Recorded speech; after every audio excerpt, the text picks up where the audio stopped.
আম্মির পছন্দের নাতবউ হয়ে উঠতে হলে চরম এক তপস্যা করতে হবে রাইকে। হ্যাঁ বন্ধুরা, ভিডিওতে লাইক দিয়ে দেখতে থাকুন।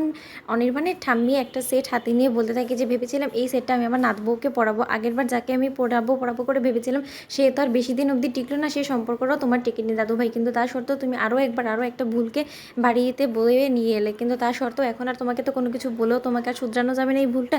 ভুল যখন একবার করেই ফেলেছো, তখন অনির্বাণ বলতে থাকে যে ওকে একটা সুযোগ দিয়ে দেখো না, দেখো না ও তোমার মন জুগিয়ে চলতে পারে কিনা। ঠাম্মি তখন একথা শোনা মাত্র অনির্বাণের ঠাম্মি বলতে থাকে, শোনো মেয়ে, তোমাকে আমি একটা সুযোগ দিতে পারি। আমি তোমাকে যে পরীক্ষায় দেব সেই পরীক্ষায় তোমাকে ভালো ফলাফল করে উত্তীর্ণ হতে হবে, তাহলে একমাত্র তুমি আমার দেওয়া এই নেকলেসটার উপরে অধিকার ফলাতে পারবে। তখন রাই অনির্বাণের ঠাম্মার হাত ধরে বলতে থাকে যে আমার এই নেকলেসের কোনো প্রয়োজন নেই, আমার শুধু আপনার আশীর্বাদটা চাই, যেটা আপনি আজকে মন থেকে দেননি। একদিন দেখবেন যখন কিনা আমি আপনার সকল পরীক্ষায় উত্তীর্ণ হব, ভালো ফলাফল করব, তখন আপনি নিজে থেকে আমাকে প্রাণ ভরে আশীর্বাদ করবেন, আর সেই অপেক্ষায় আমি রইলাম।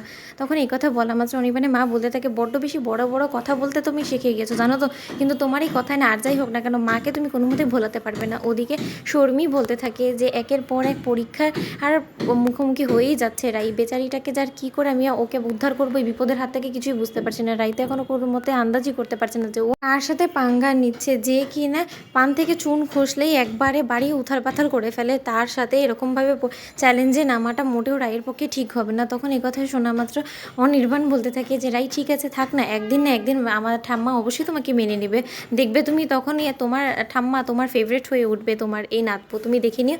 তখন অনির্বাণের ঠাম্মা বলতে থাকে যে হ্যাঁ তাহলে আমিও সেই পরীক্ষা নেওয়ারই অপেক্ষায় রইলাম।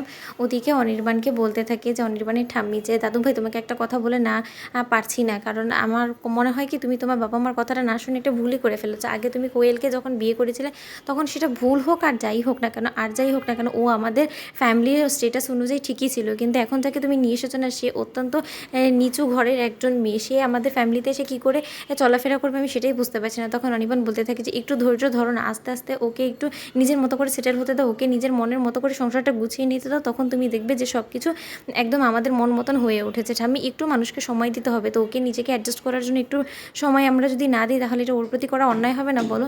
ওদিকে অনির্বাণ রুমে যাওয়া মাত্রই রাই অনির্বাণকে জড়িয়ে ধরে বলতে থাকে কাঁদতে কাঁদতে যে অনির্বাণ আমি আর পারছি না, একের পর এক পরীক্ষা দিতে দিতে আমি ক্লান্ত হয়ে গিয়েছি।